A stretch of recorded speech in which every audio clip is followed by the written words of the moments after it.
Eh bien, bonjour à tous, bienvenue sur le festival Travelling. La rencontre à laquelle vous assistez ce soir se tient dans le cadre d'une série de rencontres autour des mutations numériques. Il y en aura d'autres dans le courant de la semaine, notamment demain midi, une rencontre autour de l'éducation à l'image 2.0. Il y aura également une rencontre autour des drones et des ateliers. Voilà, je vous laisserai regarder dans le programme si ça vous intéresse, sur différents sujets autour du numérique.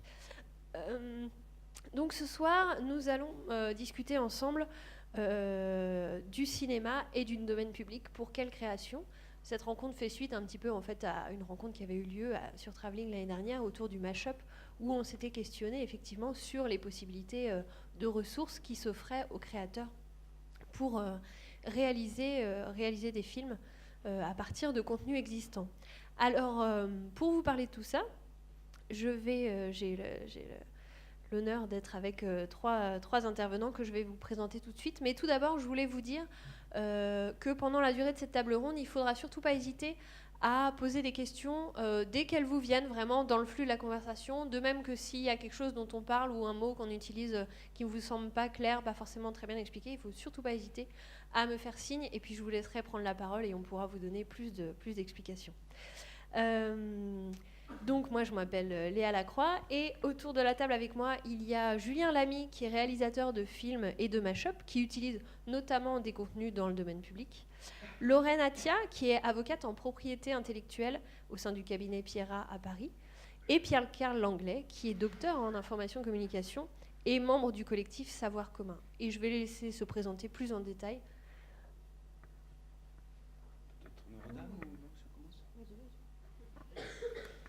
Bonjour à tous.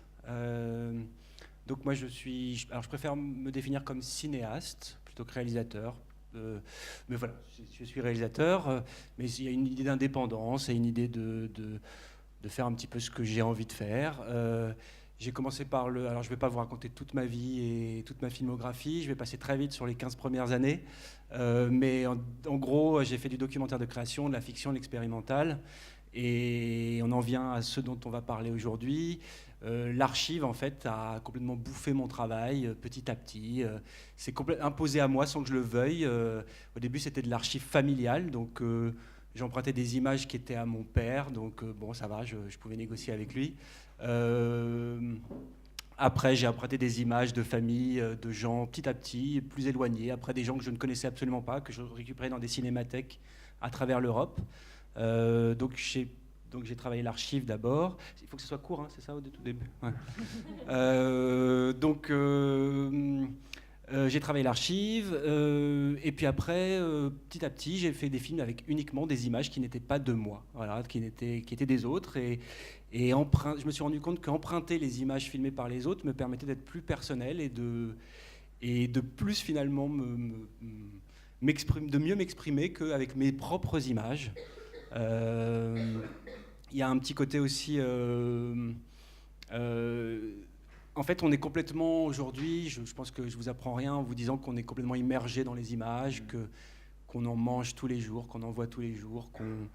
Et donc, il y avait cette idée de se dire qu'il y en a déjà de magnifiques. En fait, moi, je dis cinéaste parce que l'idée, c'est pas de faire des visuels, c'est pas de faire. C'est de faire ce que j'appelle des images, donc des objets émotifs, donc quelque chose qui a de la chaleur et qui donne du sens. Et des choses comme ça, il y en a plein les greniers, il y a des images de famille, il y a aussi des images qu'on va trouver sur Internet. Et donc je voulais récupérer tout ça et essayer de mélanger tout ça et de créer autre chose. Donc j'appelle ça le cinéma de recyclage. Les chercheurs en cinéma appellent ça du cinéma d'emprunt. Et on appelle ça du mash-up outre-Atlantique, et c'est un terme qui est assez sexy, assez facile à retenir. Donc voilà, donc j'ai créé une encyclopédie qui s'appelle Mash-up Cinéma, et donc j'ai utilisé ce terme-là qu'on peut discuter, mais voilà. Donc c'est cinéma remix, c'est quoi l'intitulé, c'est cinéma remix, sample, c'est toutes ces choses-là.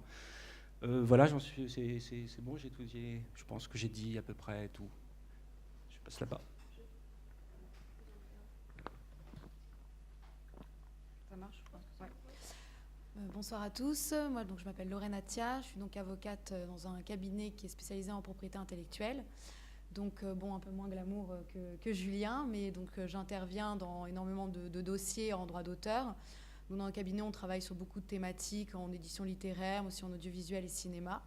Donc là, dans ce cadre-là, on va intervenir aussi bien que ce soit en conseil, donc en amont, préparer les contrats entre les créateurs, les producteurs, etc.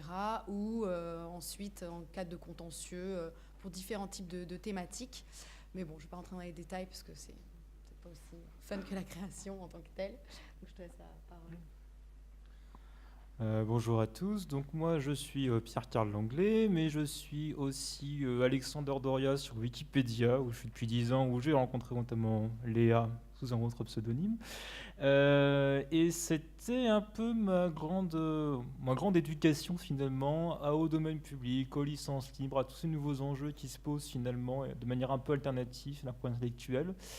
De commencer par Wikipédia, donc de faire des licences libres sans le savoir, puisque Wikipédia est une très grande encyclopédie collaborative publiée sous licence libre. Et de progressivement découvrir tous les enjeux qui se cachent derrière. Et c'est finalement en découvrant cet engagement qui était d'abord relativement implicite que je me suis graduellement impliqué dans d'autres pans, on va dire, de la défense finalement de ce domaine public, de la défense des licences libres. Qui m'a notamment amené à rejoindre donc, ce collectif qui s'appelle Savoir Commun, qui est un collectif créé en 2012, qui comprend pas mal de gens qui sont assez investis justement dans la défense de ce qu'on appelle les biens communs de la connaissance, et qui est notamment créé ce que je pourrais vous montrer après, qui est le calendrier de l'Avent du domaine public. Donc tous les ans, vous pouvez découvrir une sélection de 30 personnes ou objets qui entrent dans le domaine public cette année-là. Donc c'est comme un calendrier de l'Avent, et chaque jour de décembre, on pourra découvrir une nouvelle personne ou un nouvel objet qui surgit.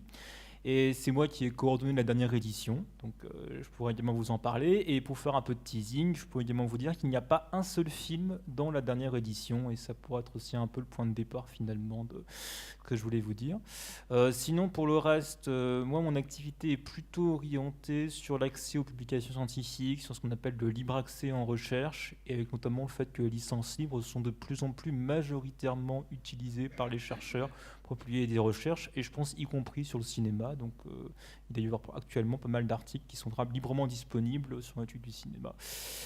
Donc voilà à peu près ce qui me définit. Merci. Alors, durant cette rencontre, on va aborder plein de sujets différents autour du cinéma et du domaine public. Et je voulais commencer un petit peu par définir ces termes-là. Alors, on a utilisé le mot cinéma, mais on parlera de manière plus large de vidéos, d'images animées, voilà, parce qu'il n'y a pas seulement le cinéma, il y a d'autres formes de création aussi autour de l'image, de la vidéo. Donc, c'était simplement pour dire que voilà, on pourra aussi parler, par exemple, des créations qui sont réalisées pour et publiées sur Internet et d'autres choses. Mais tout d'abord, afin de nous mettre un petit peu d'accord sur ce qu'on entend par domaine public, finalement, qu'est-ce que c'est que le domaine public, Lorraine ?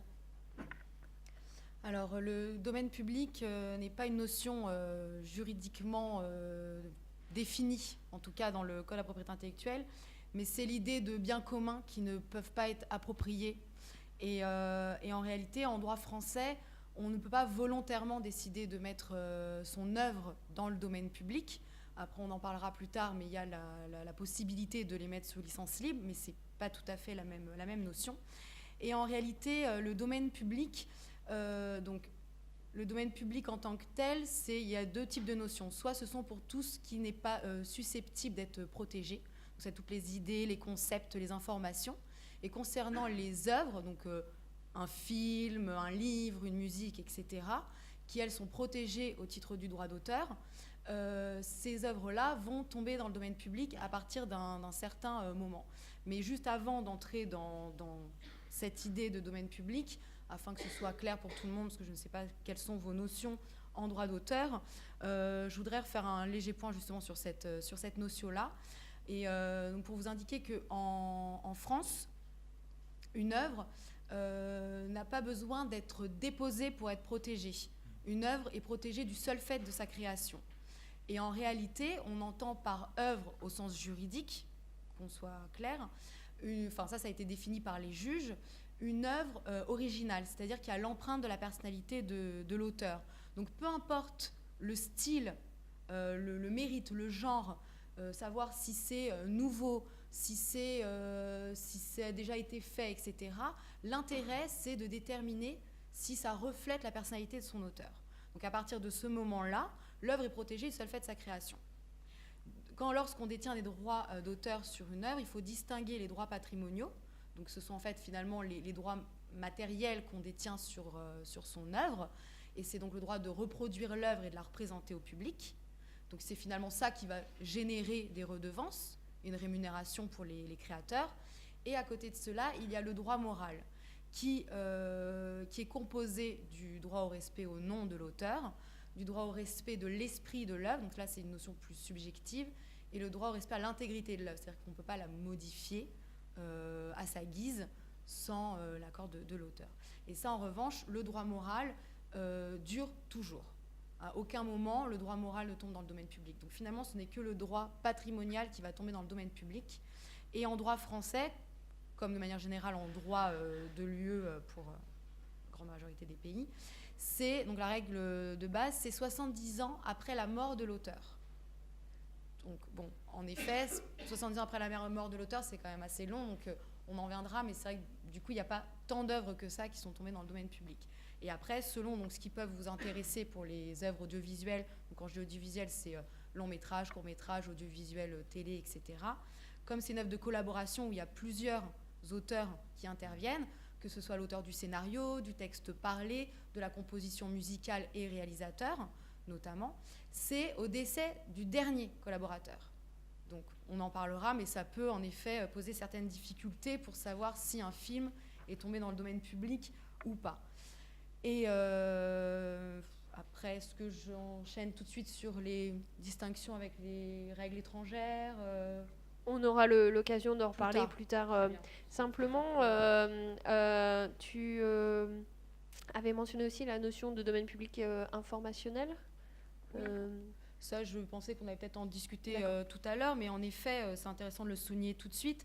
C'est, comme je le disais, donc le domaine public n'est pas défini, donc c'est plutôt une notion négative. Et en ce moment, avec le projet de loi pour une république numérique, est en discussion le fait de définir la notion de droit commun informationnel qui finalement, si ça peut apporter quelque chose, mais indique que tout ce qui est justement idées, informations, concepts ne sont pas susceptibles d'appropriation. Il y a notamment d'autres notions, je ne les ai pas en tête, si tu as de quoi compléter. C'était un peu un chapeau un peu plus large parce qu'il y a un vieux serpent de mer qui doit reconnaître officiellement le domaine public en droit français. C'est comme tu l'as dit très justement, c'est pas dit officiellement, il existe un domaine public. On dit juste voici les règles, les conditions auxquelles une œuvre peut être protégée ou pas, mais on va pas dire les conditions auxquelles elles peuvent ne pas être protégées. Et ça pose problème.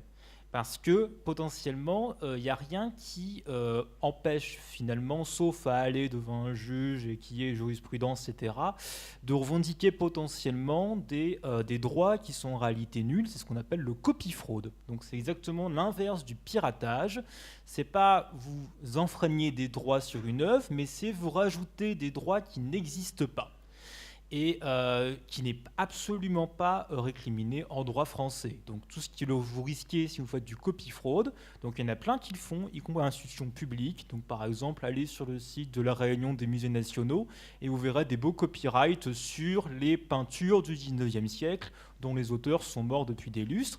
Le Conseil de la Dordogne a fait encore mieux, il revendique un droit d'auteur sur les peintures de la grotte de Lascaux, donc mort depuis 17 000 ans.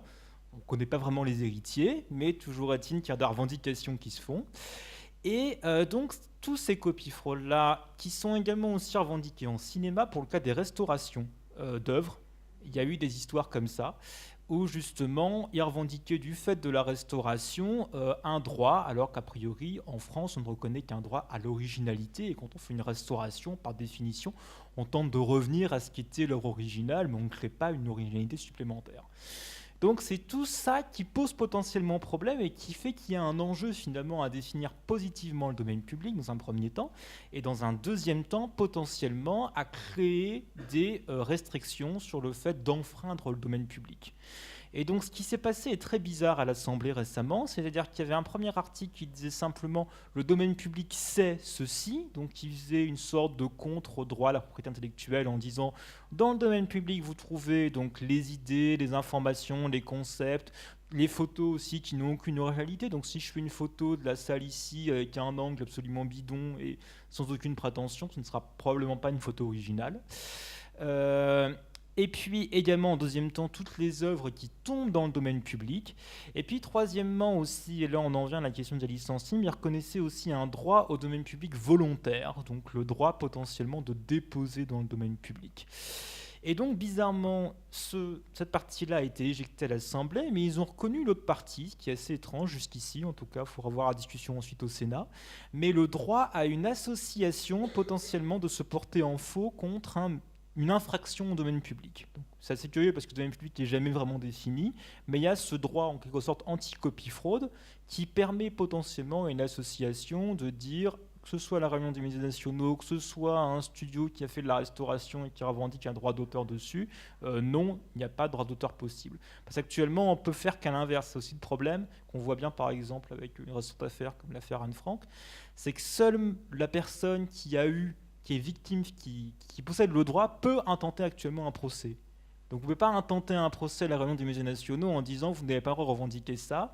Il n'y a que eux qui peuvent intenter un procès et potentiellement à la fin on verra que finalement ils n'ont pas eu raison. Donc là l'idée c'est potentiellement renverser la vapeur en disant on peut intenter un procès pour déterminer si oui ou non l'œuvre est dans le domaine public. Mais ça actuellement ça n'existe pas encore.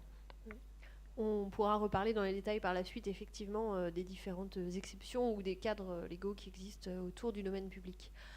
Maintenant qu'on a un petit peu défini qu'est-ce qu'était le domaine public, moi je voulais vous demander quel était l'intérêt de cette base finalement d'œuvres dans le domaine public pour la création et notamment quels sont les types d'œuvres qui peuvent en émerger. Est-ce que tu as des exemples, Julien ? Oui, justement, peut-être qu'on peut projeter Donc en fait j'ai fait plutôt qu'un long discours, j'ai fait un manifeste du cinéma libre. Donc en fait, avec que des images de films qui sont dans le domaine public, là, estampillés, label 100%. Souvent d'ailleurs, alors c'est souvent des films américains, parce qu'en fait, comme vous disiez, aux États-Unis, il faut déposer pour être protégé par les droits d'auteur. Donc à la fois, finalement c'est pas mal parce que quand le producteur il oublie, ça veut dire qu'on peut réutiliser ces images. Donc alors ça peut être un peu problématique pour les auteurs, mais là voilà, c'est la vraie aubaine pour pouvoir recréer. Donc on peut regarder ça fait 5 minutes et donc c'est que des images du domaine public. C'est fait uniquement avec des images du domaine public.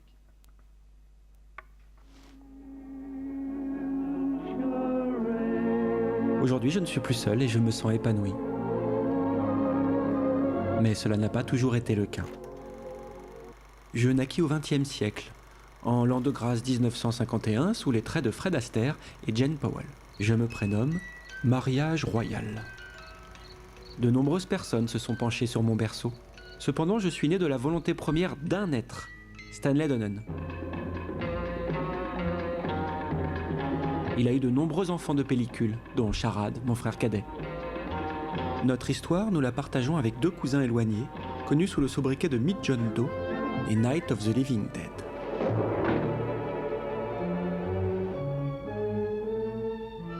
Nos géniteurs ont travaillé d'arrache-pied pour nous concevoir.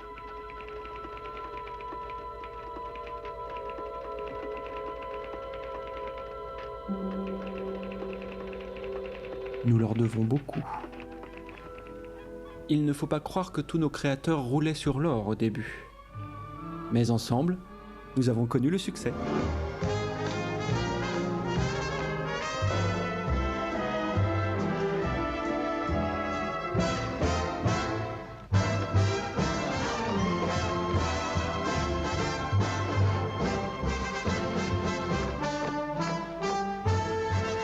Nous avons alors voulu vivre de nos rentes. Nous nous sommes reposés sur nos lauriers.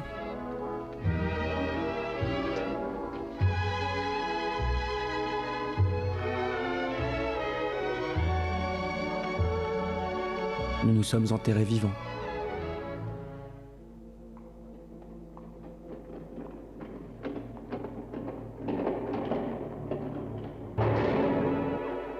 J'ai terriblement froid. Petit à petit, le grand public nous a oubliés. Nos bobines prenaient la poussière, elles n'étaient plus belles à voir.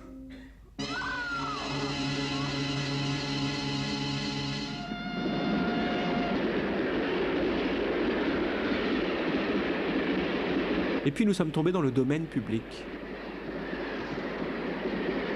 Les pirates appellent cela élever dans le domaine public.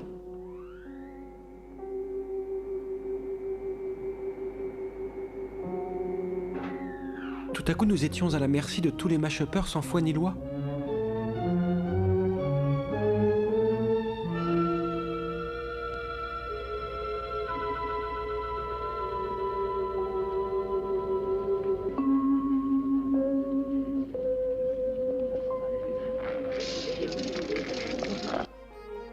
Ils nous ont détournés, mis en relation avec d'autres de notre espèce, mais qui n'appartenaient jusqu'alors pas à notre monde. Et tout cela sans payer la moindre dîme. De quoi allaient vivre nos ayants droit? C'est nous qui avons tout risqué. C'est à nous que l'argent appartient et non pas...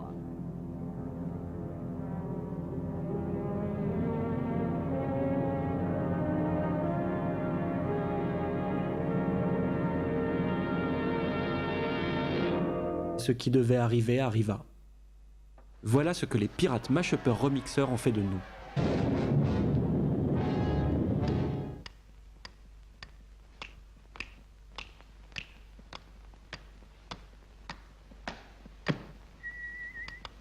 Aujourd'hui, nous sommes moins sages, mais plus éveillés. Nous nous sentons libres.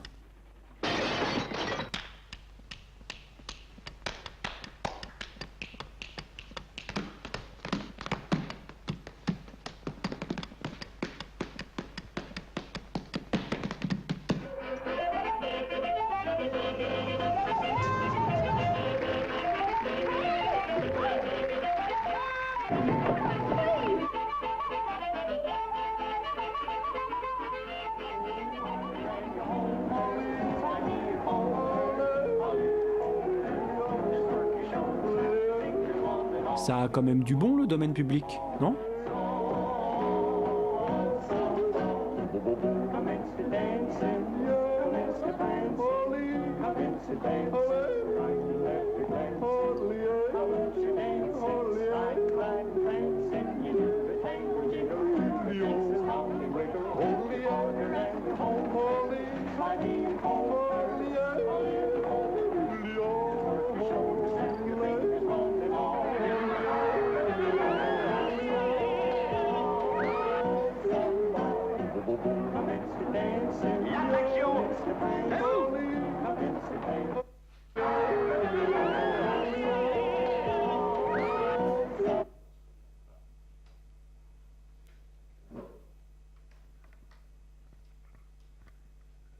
Donc voilà, je voulais m'arrêter sur ça, puisque là, c'est les films qui sont dans le domaine public. Donc si vous avez... Enfin, certains films assez récents, hein, puisque vous avez vu, il y a des films en couleur.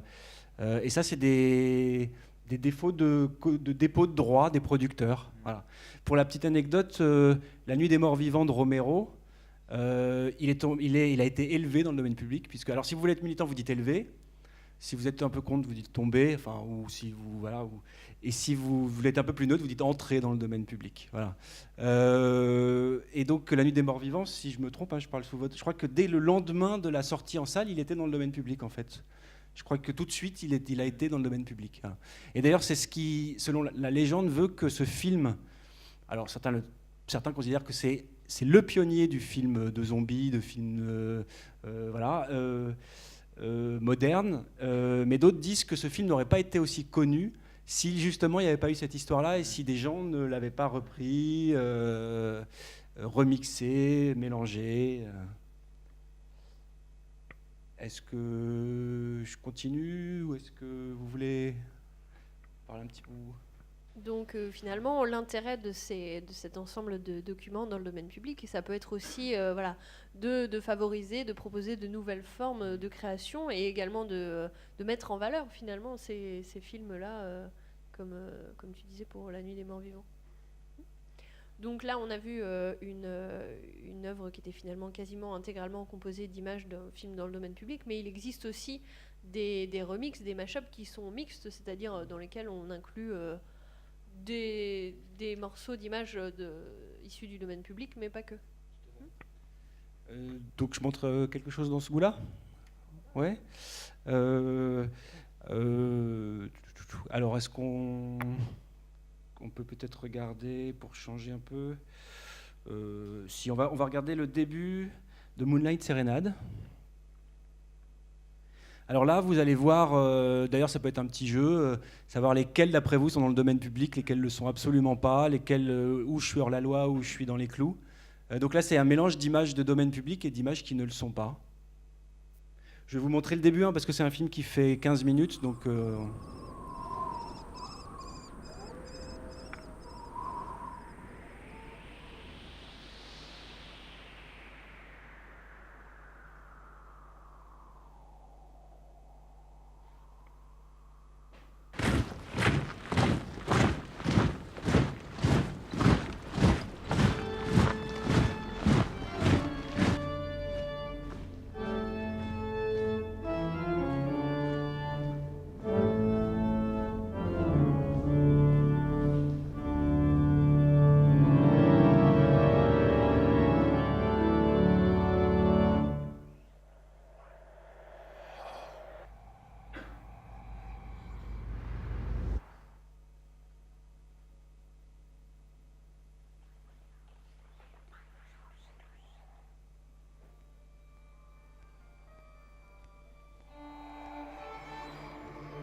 Êtes-vous sûr qu'il n'y a pas erreur?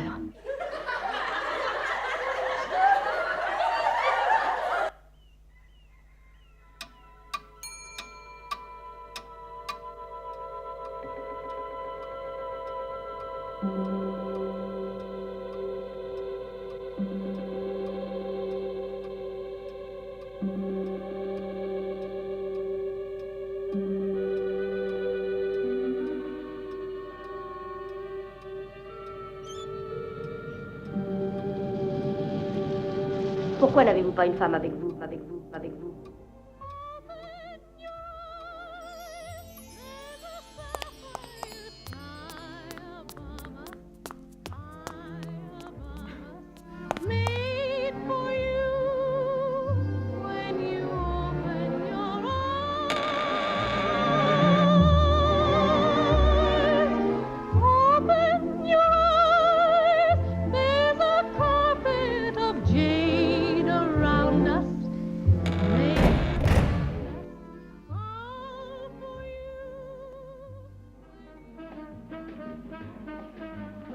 La chair. Pourquoi n'avez-vous pas une femme avec vous? Savez-vous ce qui ne va pas chez vous?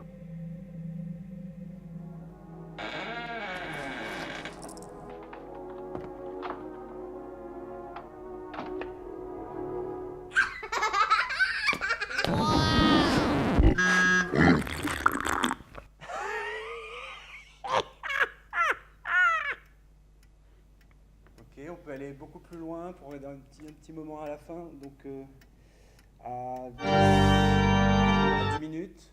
Peut-être tu peux l'arrêter. Donc en fait, c'est un personnage qui va aller chercher la femme en couleur et qui va avoir tout un périple où il va rencontrer un fournisseur d'accès, Nosferatu, qui va essayer de lui pomper tout son argent, tout son sang et tout ça.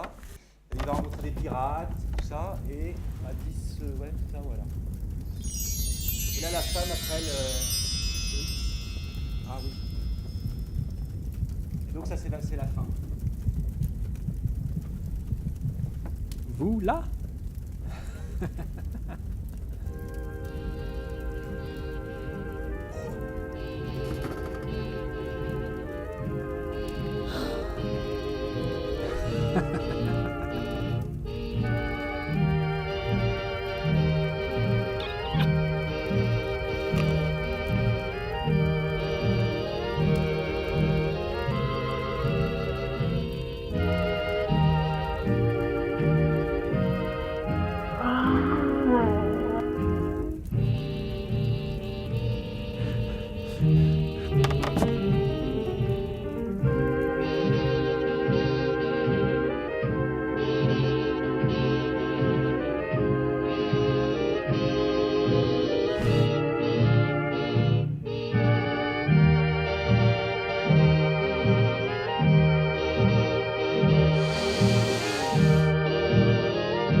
effectivement que donc cette œuvre-là, pour le coup, n'est pas constituée que de films dans le domaine public. Finalement, c'est assez complexe de trouver uniquement des œuvres dans le domaine public. Et la base d'œuvres est assez restreinte. On n'en trouvera pas énormément. Alors, pourquoi est-ce que c'est aussi compliqué d'avoir des films, des créations vidéo de manière générale qui sont entièrement dans le domaine public ?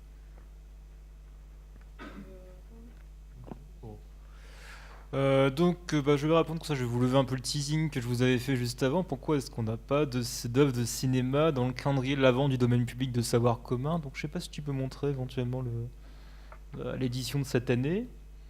Donc vous allez voir. Top. Voilà, donc là, c'est toutes les gens qui sont entrés dans le domaine public cette année. Enfin, une sélection qu'on a faite, des principaux emblématiques. On voulait aussi un peu de variété. Donc, il y a aussi des brevets qui entrent dans le domaine public. Voilà, adalimumab, enfin, je sais pas comment ça se prononce, mais qui est un médicament. Il y a la presse de 1945, qui est une œuvre collective. Donc là, on va aussi poser une notion qui potentiellement serait intéressante pour le cinéma et qui entre en masse dans le domaine public. Donc, tout ce qui a été publié dans la presse en 1945 est entré dans le domaine public au 1er janvier, donc notamment cette une que vous voyez ici. Et donc il y a aussi des auteurs, des compositeurs, etc. Donc des gens très variés. Mais il n'y a pas de film. Pourquoi ? Parce que c'est extrêmement compliqué de savoir quand un film tombe dans le domaine public. Donc ce que disait déjà Lorraine, c'est-à-dire que c'est considéré en droit français actuellement comme une œuvre de collaboration, qui est distincte de ce qu'on appelle une œuvre collective, que vous avez pu voir pour la presse. Donc la presse est généralement considérée comme une œuvre collective, même si ça peut faire débat. Donc c'est pas complètement tranché. Mais par contre, dans le code de propriété intellectuelle, il y a un article très précis qui dit très clairement que l'œuvre audiovisuelle est une œuvre de collaboration et qu'il faut prendre en compte les droits des personnes suivantes, qui sont le réalisateur, les scénaristes et le compositeur de musique. Donc toutes ces personnes-là qui collaborent et qui souvent des fois sont même plusieurs. Il y a souvent plusieurs compositeurs, il y a plusieurs scénaristes. Et donc il faut prendre en compte tout ça pour calculer si oui ou non l'œuvre est dans le domaine public, sachant qu'il faut partir à la date de mort de ces personnes. Donc il faut savoir qui elles sont, il faut savoir quand est-ce qu'elles sont mortes, ce qui n'est pas toujours évident pour des œuvres peu connues. Alors, on admet généralement que si vous avez fait des recherches dites diligentes, donc là c'est le terme officiellement employé, que vous avez fait des efforts pour retrouver la date mais que vous ne l'avez pas trouvée, on peut considérer que là c'est ce qu'on appelle une œuvre orpheline, qui peut donc être considérée comme entrée dans le domaine public parce qu'on ne sait pas. Mais en règle générale, on va être censé vérifier tout ça. Ce qui fait que pour les films français, il y en a quand même très peu. Alors il y a peut-être les films de Jean Vigo, je crois, qui est mort en 1932, et qui écrivait lui-même ses scénarios, il me semble. Je ne sais pas pour la musique, je ne sais pas ce qu'il en est. Enfin, toujours est-il que je pense qu'effectivement, ils sont dans le domaine public. Des films plutôt muets, je pense qu'une bonne partie des films muets, Méliès, tout ça, c'est dans le domaine public. En règle générale, je dirais que généralement, pour le domaine public, on considère qu'on est sûr sur le domaine public pour toutes les œuvres publiées après 1880. Donc c'est ce qu'on utilise généralement sur Wikipédia lorsqu'on ne sait pas, pour la date de mort de l'auteur. Seulement, le cinéma avant 1880, c'est assez limité. Donc pour tout ce qui est la période, on va dire, entre 1880 et 1945, on est dans la zone grise, où il faut vérifier. Après 1945, on est sûr que non, puisque là, forcément, sauf cas extrême, même œuvre posthume, je pense que c'est pas concerné, c'est pas bon. Donc, droit français compliqué. Heureusement, il y a les Américains et il y a aussi les Japonais. En droit américain, on a été longtemps dans un régime différent, qui est le régime du copyright, et donc, comme le disait Julien et aussi Lorraine, il faut enregistrer il faut faire une démarche pour l'enregistrer, et il faut aussi renouveler le copyright si on veut prolonger plus longtemps. Donc c'était 28 ans, et on peut prolonger une seconde fois, donc ce qui porte la durée totale à 56 ans, je crois, si mes calculs sont bons.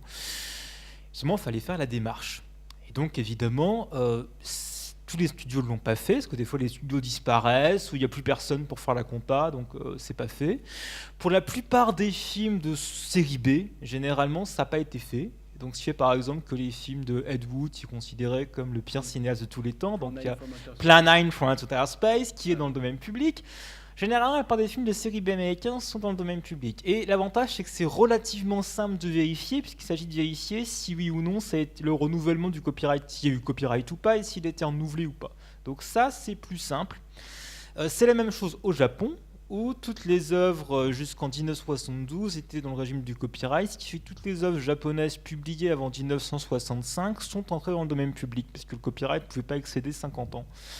Donc il y a tous ces régimes-là qui font que dans ton film, justement, on voyait Charade, on voyait Mariage Royal, qui sont des films qui sont bien après 1945. Charade, c'est 63, je crois, un truc comme ça. 60 et Mariage Royal, c'est plutôt Tout années à 50. fait. Et dans certains cas, donc tu as cité La Nuit des Morts Vivants de Romero, mais je pense aussi à un autre film qui est très connu, qui est La Vie est belle, qui est un film qui est entré dans le domaine public parce qu'ils n'ont pas renouvelé le copyright, un film de Frank Capra, et qui est devenu le film emblématique de Noël des Américains, parce que toutes les chaînes le passaient à Noël comme elles n'avaient pas de droit à payer. Donc c'est devenu culturellement le grand film de Noël. Alors bon, c'est un peu un thème qui... c'est pas forcément le thème le plus dominant finalement du film, qui en plus est assez sombre en plus en soi, mais c'est devenu le grand film de Noël. Et il y a eu tout un mythe qui s'est élaboré dessus, mais aussi pour illustrer la fragilité de ce droit, ce domaine public du cinéma, c'est que récemment il y a eu un jugement où ils sont revenus dessus. Parce que le film n'avait pas été enregistré au titre du copyright, mais le scénario l'avait été. Ce qui fait qu'actuellement, il y a une revendication, on peut montrer les images du film, on peut montrer tant qu'on ne dévoile pas le scénario. Donc c'est pour vous montrer la complexité finalement de ces questions. Oui, si je peux rebondir sur Bah ce oui, que dit rebondis. Pierre-Carl. Ouais, exactement. Il y a aussi une règle qui est assez simple à retenir, on ne dit pas à se retenir, à retenir. C'est tout ce qui est avant 1923 en film américain, c'est dans le domaine public. Donc ça, c'est une date, c'est assez pratique. Voilà, à cause de la Wiki, c'est ça. Parce qu'en fait, tu veux expliquer rapidement, ce qui s'est passé, c'est que normalement, avant le domaine public américain, c'est extrêmement compliqué parce qu'ils sont passés à un moment, je ne vais pas rentrer en détail. Toujours est-il que normalement, c'était 75 ans après publication. Donc normalement, si vous regardez 75 ans après le moment où l'œuvre a été publiée, ce qui est beaucoup mieux pour les films, puisque là, il n'y a pas besoin de connaître les dates de mort des auteurs, etc. On parle juste du moment où le film est sorti. Normalement, 75 ans. Seulement, grosse alerte années 90, on se rend compte qu'on approche dangereusement du moment où Mickey Mouse va rentrer dans le domaine public. Mickey Mouse, Donald Duck, tous les personnages de Disney vont graduellement rentrer dans le domaine public, et là, c'est la panique.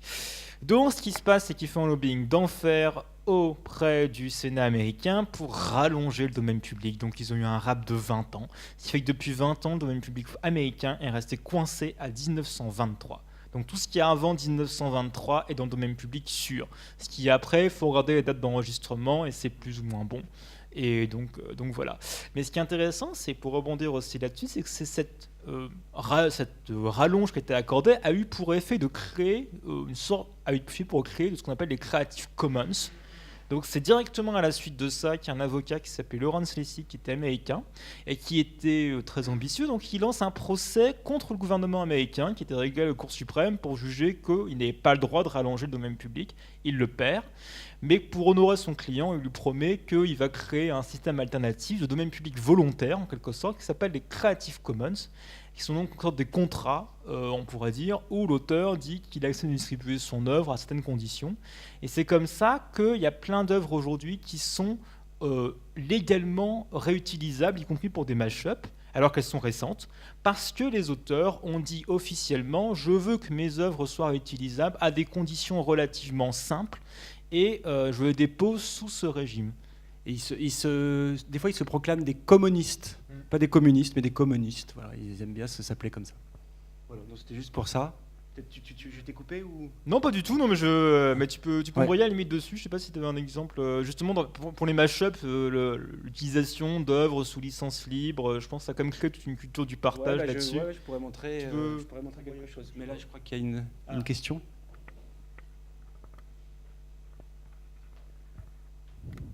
Je prends le micro et je pose la question, désolée. Là, vous parlez d'œuvres, on va dire de l'œuvre en soi, mais nous, par exemple, dans notre problématique de festival de cinéma, les œuvres sont sur des supports. Et là, pour le coup, je pense par exemple aux films, à tous les films muets, vous parliez de ça tout à l'heure. Nous, on passe par exemple dimanche Les Pionniers du cinéma, donc il y a un programme qui est constitué de films qui sont muets. Et en fait, on doit payer pour ces œuvres-là. Donc je ne sais pas s'il y a quelque chose aussi au niveau du support, parce que beaucoup de ces films n'ont même pas de support numérique, on va dire, ou alors de mauvaise qualité, etc. Donc voilà, c'est juste une question par rapport au support aussi, comme le cinéma a longtemps été en 35 mm, maintenant c'est numérisé, mais voilà, si vous aviez des réponses à apporter sur ce sujet-là.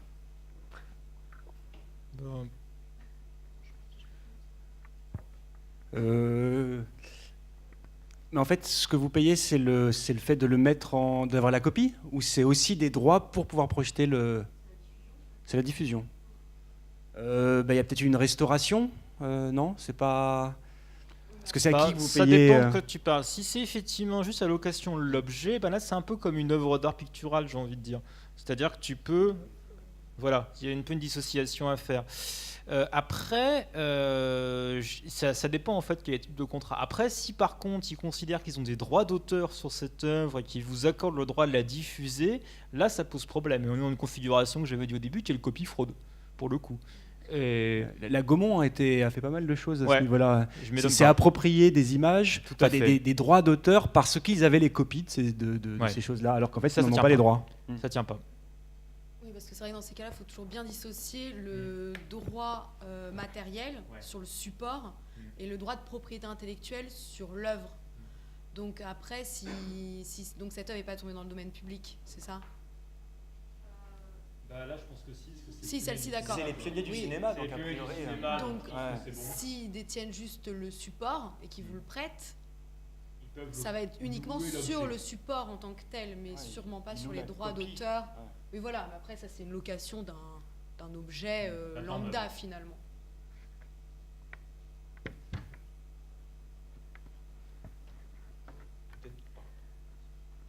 Donc, je voulais juste dire, si vous avez d'autres questions du coup qui vous viennent, faites comme Marine, n'hésitez pas à les poser.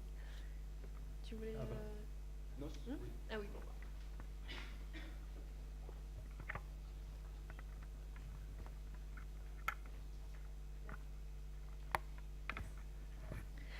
Moi, j'ai une question par rapport au droit aux retombées d'un film dans un domaine public. Si un des auteurs renie son œuvre, parce qu'il peut arriver, par exemple, quelqu'un qui a fait la musique et qui au final n'aime pas, qui dit bah non, j'en veux pas, en gros. Est-ce que du coup l'œuvre tombe plutôt dans le domaine public ou alors elle est annulée à la mort des autres auteurs? C'est une question intéressante parce qu'il y a le droit de repentir. Mais enfin là. Il y a une exception au droit d'auteur pour les cinémas, je crois. Ouais. Bah, déjà, je pense que ça ne joue pas sur. Non, déjà, je pense pas que ça joue sur le délai à compter duquel l'œuvre tombe dans le domaine public, parce que celle-ci, c'est vraiment une règle générale. En revanche, si l'auteur exerce son droit de repentir, c'est-à-dire qu'il refuse que sa contribution soit diffusée. Donc là, c'est même carrément un autre problème, c'est plus personne ne pourrait diffuser cette œuvre, en tout cas tant qu'il a des droits dessus. Mais après, une fois que c'est tombé dans le domaine public, là, a priori, c'est compliqué en fait, parce que en fait, officiellement, il y a le droit moral qui est perpétuel, et tant que l'auteur ou ses héritiers l'exercent quelque part, même si ça tombe dans le domaine, s'élève dans le domaine public, ils peuvent potentiellement revendiquer ça, sauf que en pratique, en jurisprudence, le droit moral, ils sont quand même très très très souples, on va dire. Surtout le droit de repentir. Il est pas dans le droit moral ? D'accord.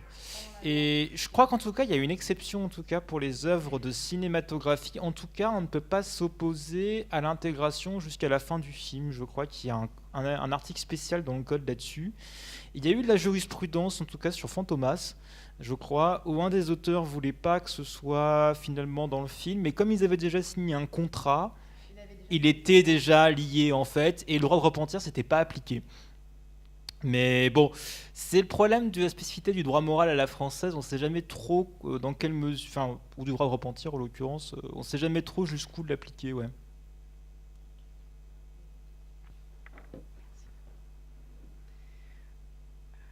Oui, et je me demandais en cinéma, pour les œuvres qui sont protégées, disons, à l'ancienne, est-ce qu'il y a, comme en littérature, un droit de citation ? Ah bah voilà, super. Oui, en effet, en droit français, il y a donc cette exception de droit de citation. On ne peut pas s'opposer à ce que son œuvre soit citée. mais il y a des conditions spécifiques. Il faut qu'en fait l'œuvre citée soit donc incorporée dans une œuvre citante à des fins notamment pédagogiques, informationnelles, d'actualité, scientifiques, scientifique, je sais plus, enfin bon, voilà, c'est vraiment polémique exactement.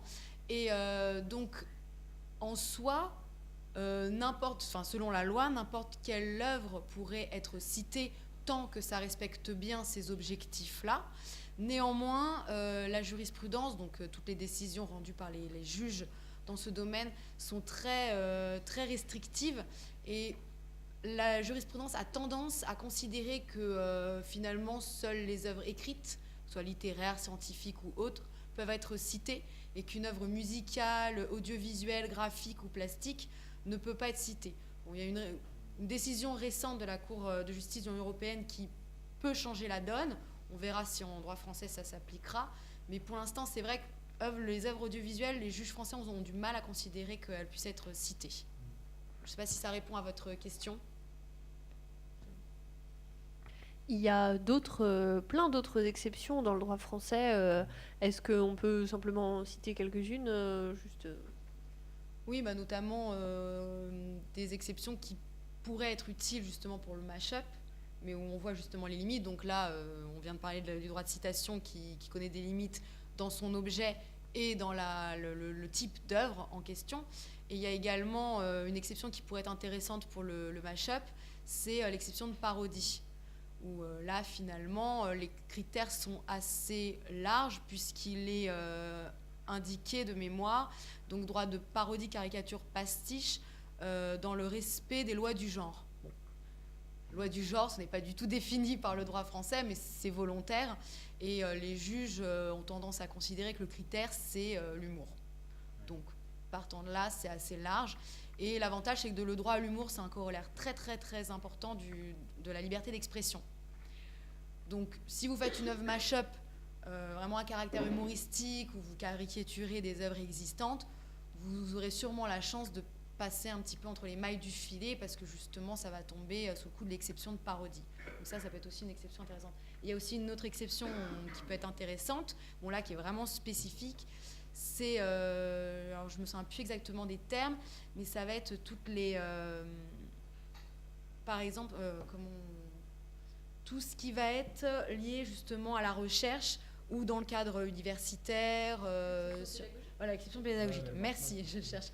Elle marche mal, mais bon, dans certains cadres, elle pourrait. Mais bon, dans le cas du cinéma et l'audiovisuel, ça va être compliqué, donc peut-être plus parodie finalement. Sur la parodie, un exemple très marrant, c'est par exemple sur Tintin. Vous avez le droit de faire Tintin et Capitaine Haddock vont s'envoyer des enfants en Thaïlande. Parce que là, vraiment parodie. Par contre, il y a plein de gens qui ont fait des œuvres purement hommage à Hergé, totalement respectueuses de son œuvre, et là, c'est pas bon.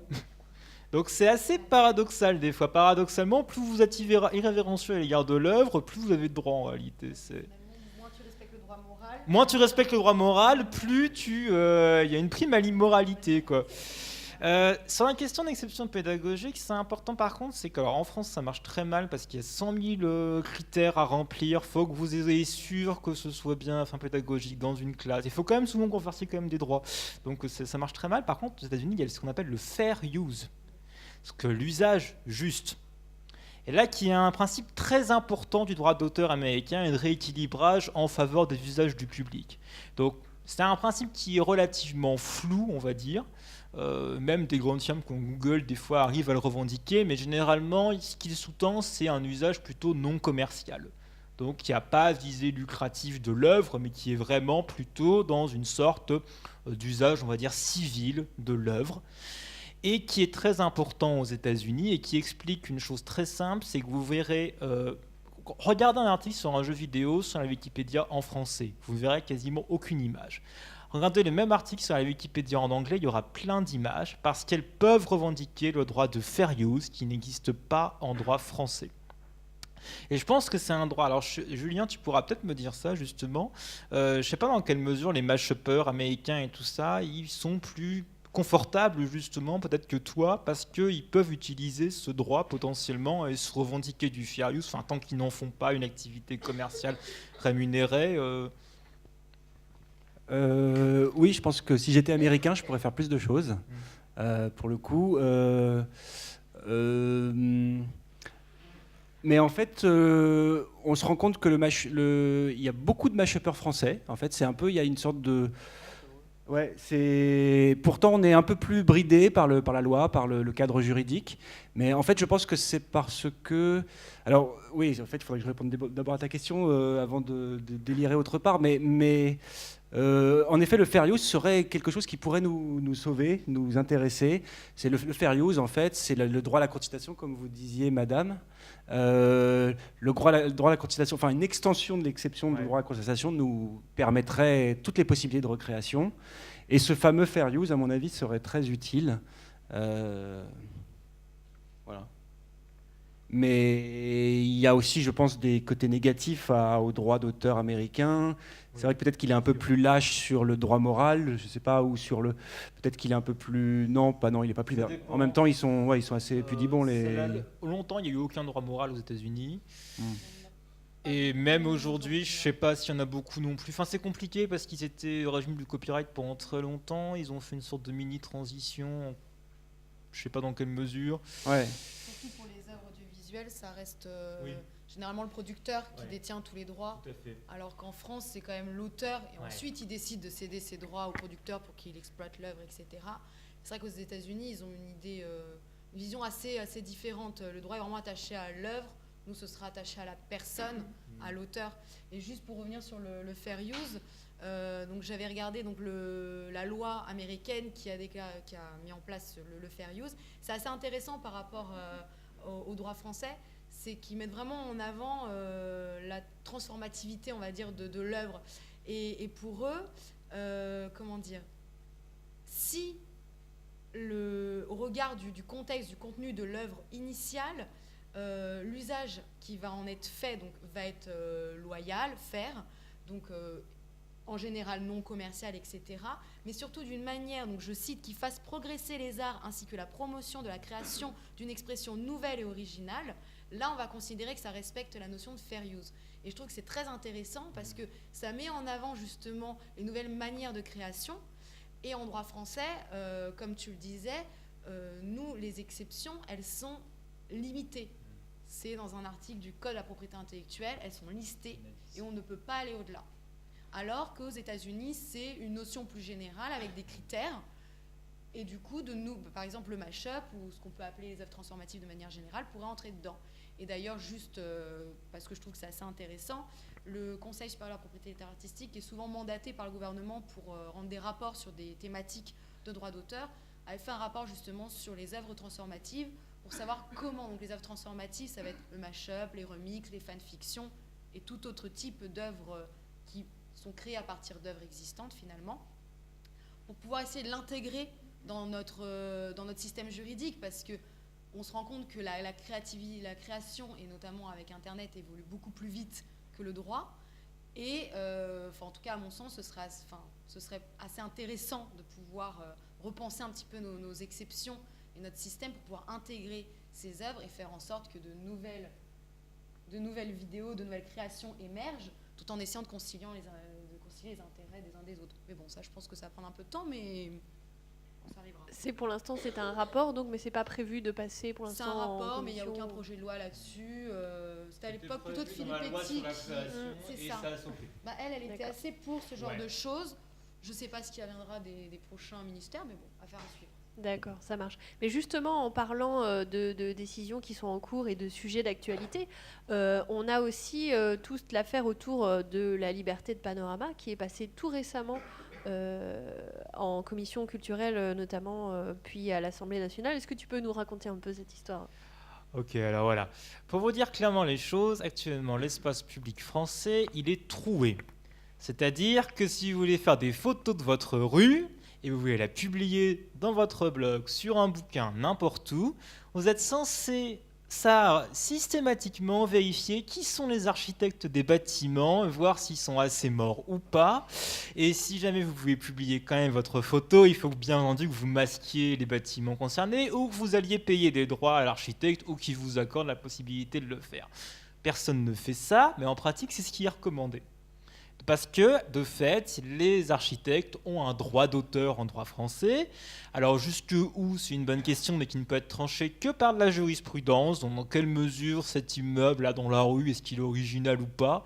Peut-être pas, mais peut-être que si, on n'en sait rien. De fait, donc, forcément, ça pose des problèmes, et encore plus avec l'avènement de nouveaux usages sur Internet.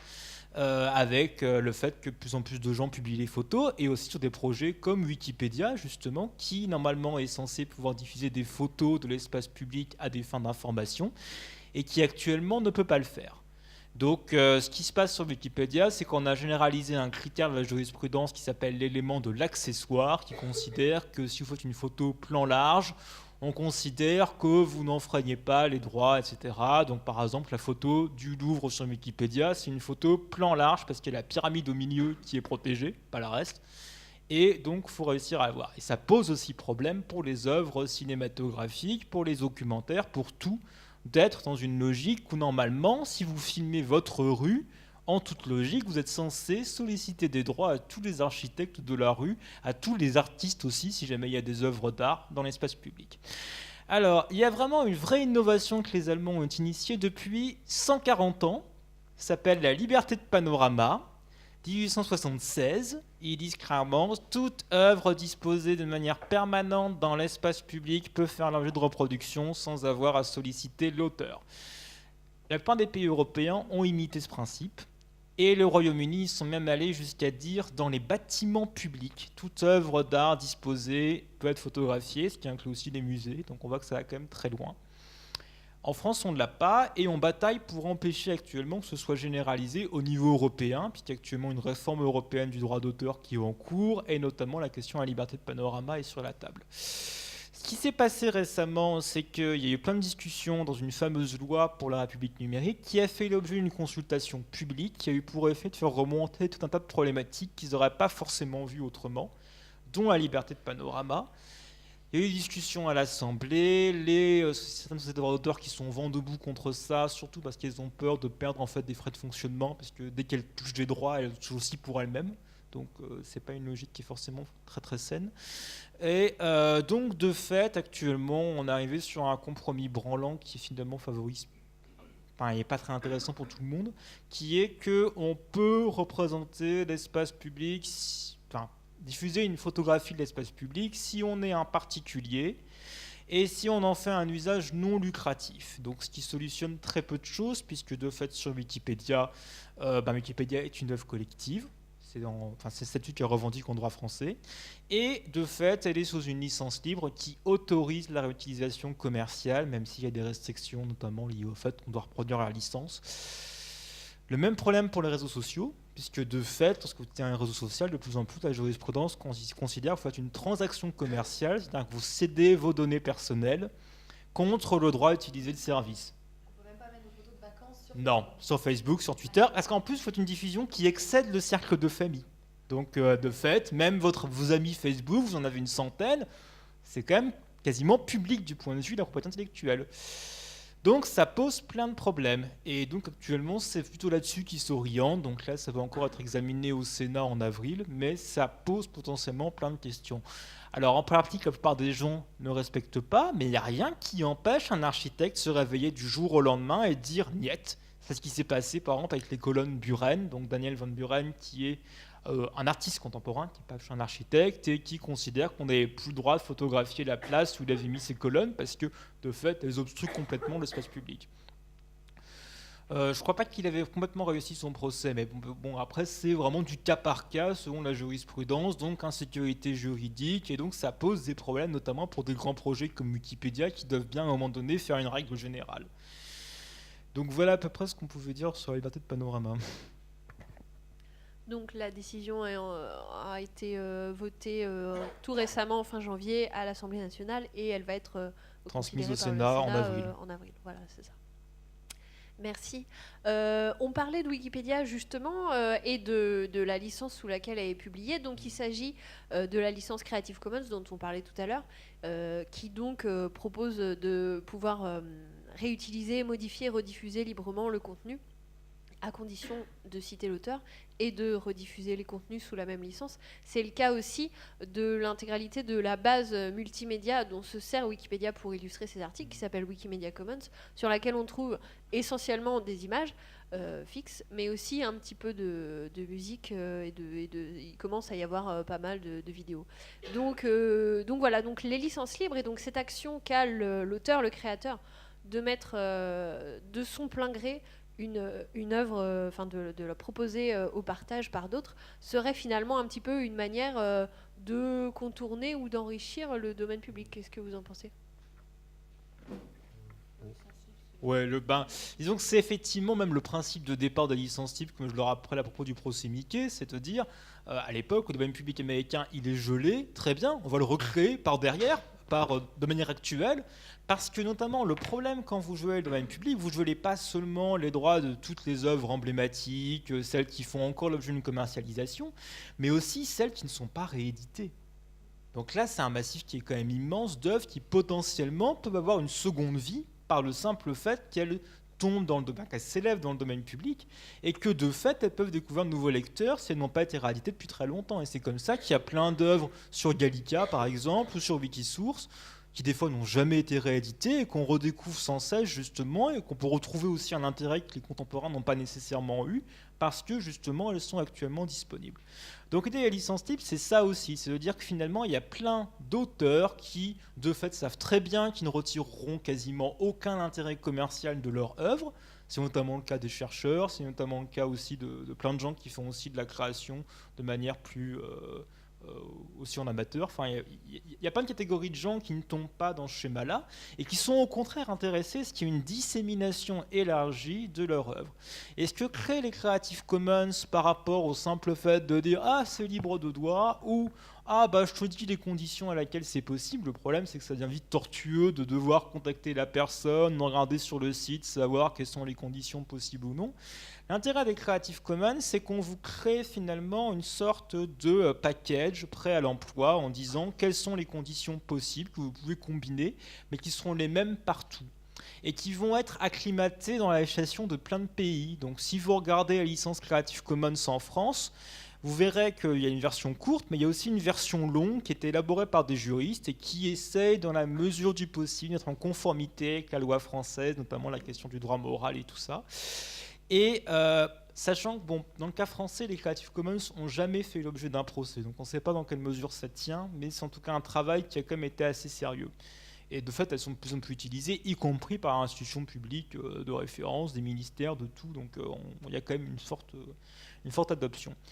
Je ne sais pas si tu veux, Joanne, sur les... Peut-être qu'on peut, parce qu'en fait j'ai référencé on peut peut-être voir les endroits justement d'artistes qui mettent leurs œuvres en Creative Commons et que vous pouvez aller explorer.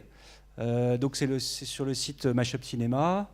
Donc le site Mashup Cinéma, en deux mots, hein, c'est un site encyclopédique qui cartographie tous les univers de tous ces artistes là qui recréent à partir des images.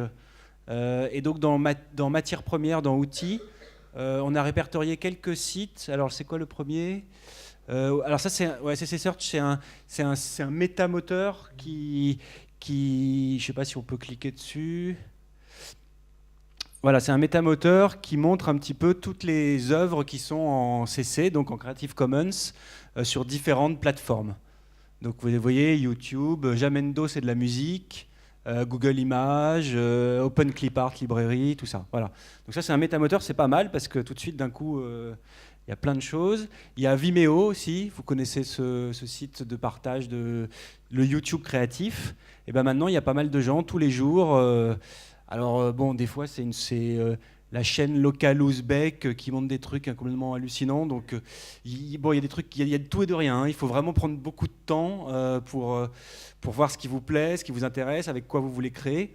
Mais c'est intéressant. Il y a vraiment de la matière. Il y a Internet Archive. Alors le petit problème d'Internet Archive, c'est qu'il n'est pas complètement fiable pour nous Français, parce qu'en fait les lois ils se basent en fait sur la législation américaine. Donc en fait, il y a des choses qui sont là et qui sont dans libre de droit pour les Américains, mais pour nous qui ne le sont pas. Donc, mais bon, il y a quand même pas mal de choses en vérifiant ou vous allez voir ces choses et puis après vous vérifiez un petit peu et ça peut coller, quoi. Voilà. Et on pouvait travailler avec ça. Donc il y a énormément, c'est peut-être la plateforme la plus importante de musique, film, que vous pouvez récupérer pour recréer. Il y a quoi d'autre? Donc ça c'est plutôt vidéo, hein. Ça c'est les vidéos et fonds généraux. Public Domain Review, super ça. Public Domain Review, c'est super chouette. Alors c'est beaucoup plus petit que Internet Archive, mais par contre là c'est du sûr de sûr, que c'est du domaine public, et en plus c'est beaucoup moins austère qu'Internet Archive, parce qu'il y a une éditorialisation qui est faite. D'ailleurs c'est Public Domain Review, c'est Wikimedia, c'est Wikipédia, c'est ça, hein?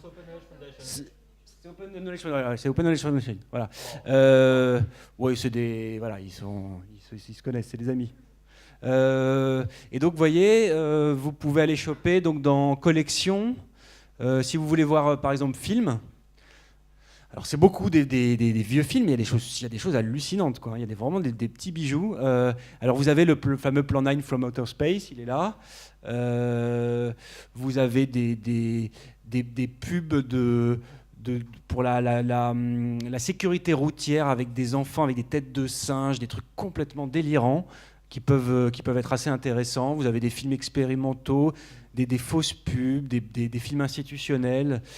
Voilà, donc, et là, il y a quand même un gros travail d'éditorialisation, donc c'est plus agréable à regarder qu'Internet Archive où on se perd un peu.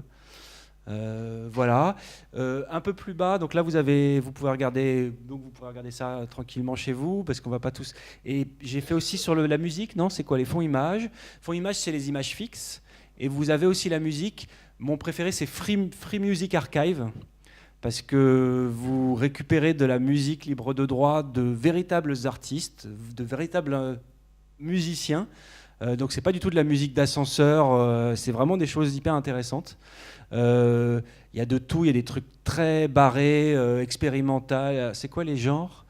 Peut-être dans le genre. Oui, il y a blues, classique, instrumental.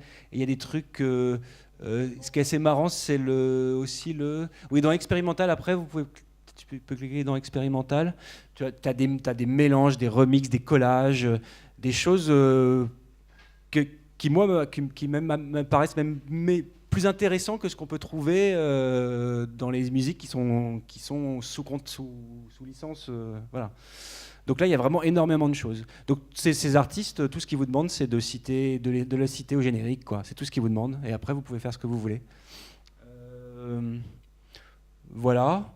Et donc, par rapport au Creative Commons, peut-être qu'on peut montrer on peut voir Hidden Face of Pop. Donc là, justement, c'est fait avec une grande partie d'images en Creative Commons. Et bon, là, j'ai pris des images, donc des images fixes, pour créer un film musical avec des images fixes. Donc c'était pour un concours à la base, le concours MK2, et c'était sur le mot pop. Voilà, il fallait donner sa version du mot pop. Voilà, c'est celui-là.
Donc l'ensemble de la matière pour ce film était des documents, des images dans le domaine public. Une grande partie. Une grande partie. Ça, c'est Roy Lichtenstein.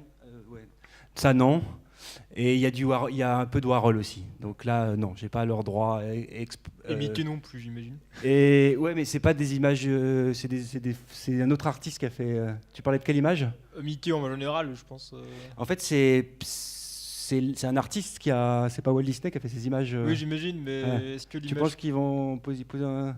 Ils ont le droit de l'image de Mickey, c'est ça? Ils sont. Alors, là, Mais alors, à ce moment-là, en l'artiste fait, ils que j'ai l'ont emprunté tellement blindé. lui-même est hors la Ouais. loi alors. Ouais. Toutes les images viennent de licence libre Creative Commons. Une grande partie, ouais. Ouais. Mais c'est vrai que ouais. C'est pas ça. Surtout comme la Mickey, ils ont carrément blindé, comme ils anticipent le fait qu'ils pourront pas avoir une nouvelle rallonge probablement. Ils ont blindé avec le droit des marques.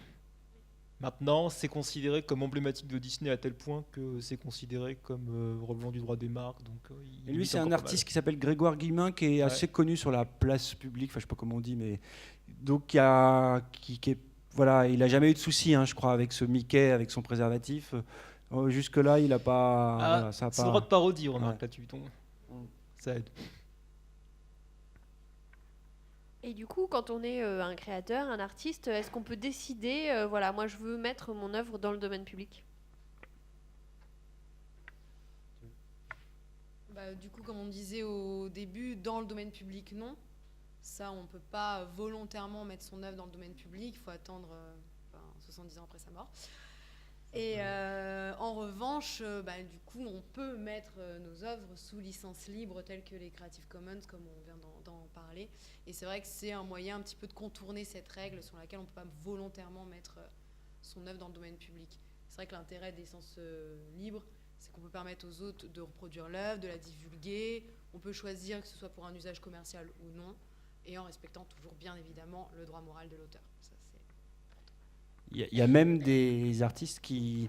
Alors, une artiste qui s'appelle Nina Palais, peut-être qu'on peut voir, qui est très, très revendicatrice. Elle vous supplie presque de reprendre ces images. Et elle fait des choses magnifiques. Donc, des films d'animation, je vous conseille différentes choses.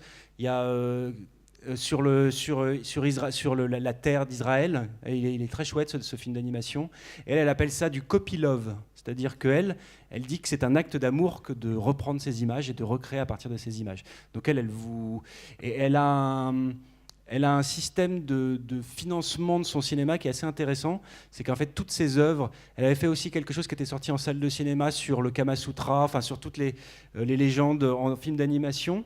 Et en fait, elle ne touche rien sur les entrées, sur tout ça. Par contre, vous connaissez tout ce qui est financement participatif. À la base, comme on connaît son travail, et des gens donnent un peu d'argent pour qu'elle puisse faire un film. Donc en fait, elle finance ses films à la source et pas à la fin. Et après, on peut voir ses films gratuitement à la fin du processus de création. Juste pour rebondir, elle passe par quel type de site pour se faire financer justement? Non, j'avoue, je sais pas. Ouais. Mais je crois qu'elle passe directement, c'est son site, je crois. Je crois que tu vas sur Nina Palais et tu peux l'aider. Je crois qu'elle passe pas par un KissKissBankBank ou un truc comme ça. Parce que là, on dévie de la thématique, mais il y a un nouveau site qui vient un peu d'être connu, qui s'appelle Tipeee. Je sais pas si ça vous dit quelque chose. Où en fait les créateurs de vidéos mettent leurs vidéos sur ce site internet et les internautes peuvent décider de tipser, de donner un pourboire finalement aux créateurs. Et il y a certains créateurs qui réussissent à facilement doubler voire tripler leur rémunération. Et c'est d'autant plus valorisant parce que c'est les spectateurs, ceux qui sont derrière leur ordinateur et qui regardent la vidéo, qui ont directement versé. Donc je ne sais pas si ce type de financement pourrait intéresser également cette créatrice. Effectivement, elle a l'air d'utiliser des dons en bitcoin d'une part, donc qui est une monnaie numérique finalement, virtuelle, et puis elle propose également d'autres types de paiements un peu plus classiques sur son site directement. Mais il y a différentes solutions qui existent pour rémunérer les auteurs, puisque le fait de mettre sous licence libre n'est pas incompatible avec le fait de se faire rémunérer pour ça finalement. Il y a parmi les Creative Commons une licence d'ailleurs celle qui se rapproche la plus du domaine public, c'est peut-être la CC0. Alors le problème de la CC0, c'est que normalement, en droit français, elle n'est pas censée enfreindre le droit moral. Alors, rapidement, en fait, donc je rappelle les différents types de licences, c'est ça ou c'est juste CC0? Bon, bah alors CC0, alors c'est la dernière née des licences Creative Commons, c'est qu'elle a été créée en 2009. Et l'idée, c'était notamment donc pour prendre. Alors, elle est surtout adoptée actuellement par les bases de données, parce qu'il y a un fameux droit des bases de données qui est très compliqué à régir par les Creative Commons, ce qui fait que Wikidata, notre grand projet confrère de Wikipédia qui est sur les bases de données, il est sous une licence dite CC0. Donc le principe, c'est que c'est vraiment le droit d'auteur minimal. Donc on va même jusqu'à, normalement le principe, ça va même jusqu'à dire qu'il n'y a pas obligation de citation. Et que ça se prête assez bien à des projets un peu composites où il y a des données et tout ça, où des fois la citation elle est compliquée, quoi. Lorsque vous faites de la réutilisation de bases de données, pensez à citer tout le monde, c'est compliqué. Et bon, et c'est aussi utilisé aussi par des gens qui militent un peu pour le domaine public volontaire, dont moi. Donc actuellement, il y a mes publications donc sur mon carnet de recherche qui s'appelle Sciences communes, qui est plutôt consacré, libre accès et tout ça. J'ai tout mis sur CC0. Le problème étant qu'en droit français, il existe le droit moral qui de toute façon on ne peut pas passer dessus, et Creative Commons en soi, ce n'est qu'un contrat. Il faut voir qu'on essaye de mimer ce que serait potentiellement un domaine public, mais il y a ce fameux article 2 que vous trouverez dans toutes les Creative Commons qui dit clairement c'est un contrat, toutes les conditions de copropriété intellectuelle s'appliquent. Donc seulement vous dites à quelles conditions vous voulez divulguer votre œuvre et vous vous dites simplement que voilà, vous ne comptez pas utiliser tous vos droits patrimoniaux, mais c'est tout. Donc actuellement la CC0 en droit français est finalement assez peu applicable. Enfin, elle s'apparenterait beaucoup à ce que serait ce qu'on appelle une CC BY, donc c'est l'autre Creative Commons de base, donc qui dit juste pensez à me citer. Après, il y a CC BY NC pour non commercial, CC BY Share Alike pour renforcer le fait que la licence doit être reproduite systématiquement. Donc il y a tout ceci. Mais c'est vrai que c'est pas encore trop utilisable, quoi.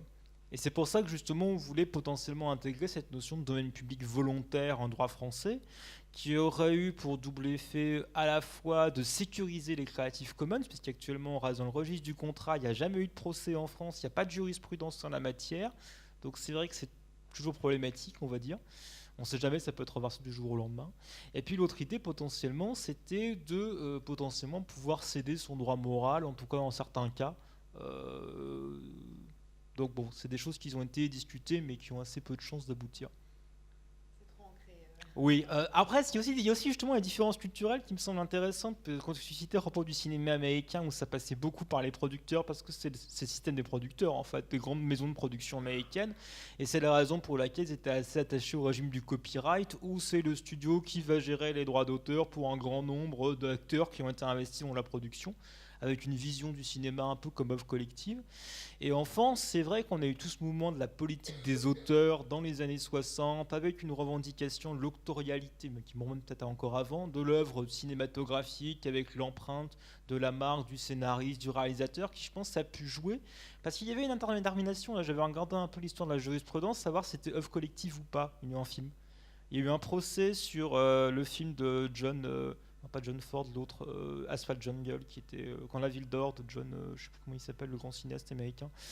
Et en 1990, la cour d'appel avait d'abord jugé que c'était une œuvre collective, en considérant qu'il y avait un trop grand nombre de personnes impliquées dans la réalisation pour qu'on puisse parler, et que leur œuvre vraiment se fondait de manière collective. C'était sur une question de colorisation, en fait, savoir si le studio voulait coloriser, les ayants droit ne voulaient pas.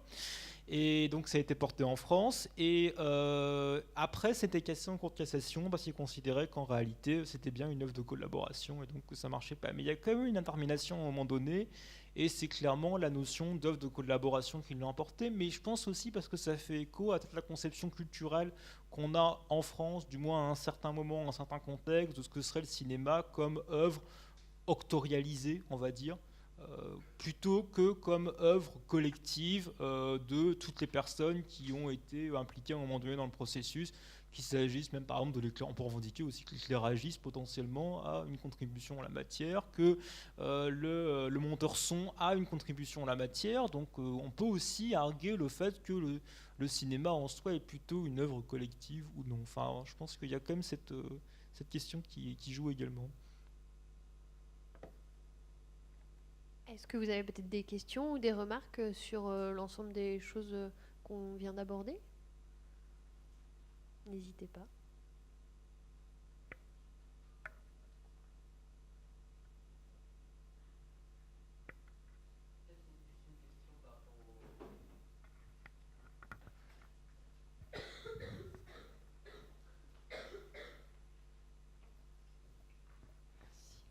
Juste une question par rapport aux sources. Tout à l'heure, il y a une question par rapport au droit de diffusion de cinéma qui est tombé dans le domaine public pour les films muets. Et moi, ce serait par rapport aux sources, c'est-à-dire aux sources numériques qui sont disponibles sur les sites. Donc en fait, elles ont été capturées à partir de films 35 mm. Et donc à qui appartiennent en fait ces fichiers, en fait, enfin, ces captures? Est-ce que ça appartient à quelqu'un? C'est-à-dire ce qu'on remanie, ça appartient à qui en fait? Je sais pas si c'est... Là, de la même manière, on tombe sur la distinction entre le support matériel et... Parce que dès lors que l'œuvre est tombée dans le domaine public, après, finalement, vous avez le droit de la recopier, de la reproduire sur tout support. Et ensuite, le support, c'est le vôtre. Enfin, je sais pas si c'est clair.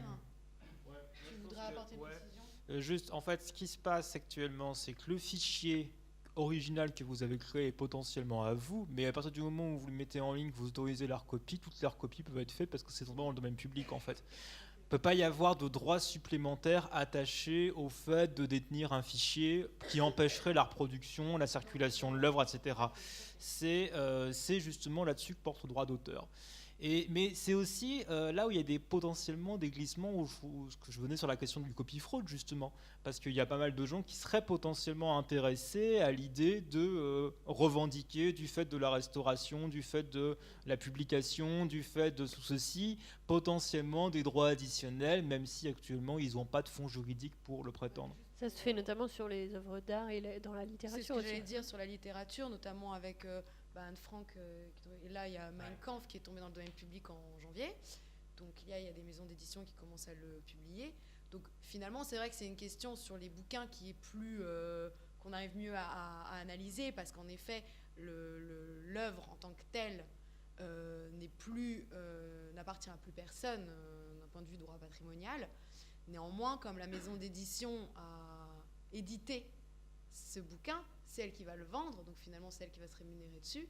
Donc on vit un petit peu sur cette idée de copie-fraude, où d'une certaine manière, on ne peut pas penser qu'elle se réapproprie. Mais bon, d'un autre côté, il faut bien qu'elle le republie et qu'elle investisse, et qu'ensuite elle fasse un retour sur investissement, on va dire, pour que une œuvre puisse revivre et qu'elle puisse être accessible à tous. Et du coup, comme elle n'est pas la seule à détenir le droit de reproduire cette œuvre, n'importe qui pourrait décider de récupérer le texte initial et de le publier à nouveau, etc.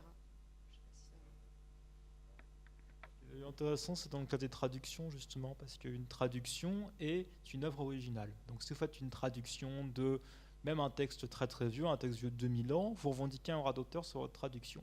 Par contre, il n'y a rien qui empêche une autre personne de refaire une traduction derrière et de considérer qu'elle est sous licence libre. Et c'est ce qui s'est passé, c'est ce qui est en train de se passer avec le journal d'Anne Frank, où actuellement il n'y a pas de version française qui soit disponible librement, mais il y a un collectif de personnes qui sont en train de monter une version collaborative traduite du néerlandais qui, elle, sera placée sous, moi je pense probablement une licence Creative Commons ou C0, donc de fait qui pourra être librement diffusée.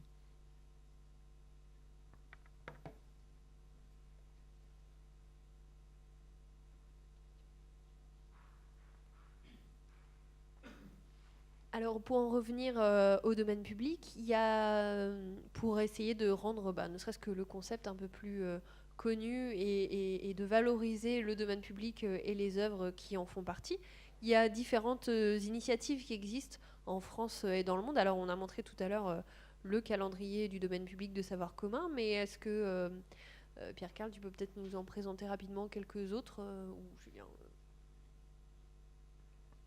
C'est vrai qu'on a déjà présenté en fait pas mal dans le flux. Enfin, il y a la Public Domain Review qui effectivement travaille d'autorisation dessus. Il y a toutes les bibliothèques numériques qui existent aujourd'hui. Alors bon, Gallica, ils sont un peu positionnés, ils font des fois un peu du copie fraude des fois, mais enfin bon, il y a toute une série finalement de manières de revisiter finalement notre patrimoine qui se met en place. Et puis il y a tout ce que font les projets Wikimedia qui consistent à héberger les œuvres, les rediffuser, les rééditorialiser, etc. Donc il y a tout un travail qui se fait. Et je pense que c'est quand même la grande transformation depuis 20 ans, c'est qu'il y ait des communautés qui soient mises en place pour gérer, administrer ce domaine public comme un bien commun finalement, donc de manière une gestion de communauté. Ce qui a tendance à renverser un peu la vapeur, parce qu'avant, quand un film entrait dans le domaine public, on considérait vraiment que c'était une perte. Généralement, c'était uniquement les copies les plus dégradées qu'on voyait, parce que personne ne faisait d'investissement pour la restauration.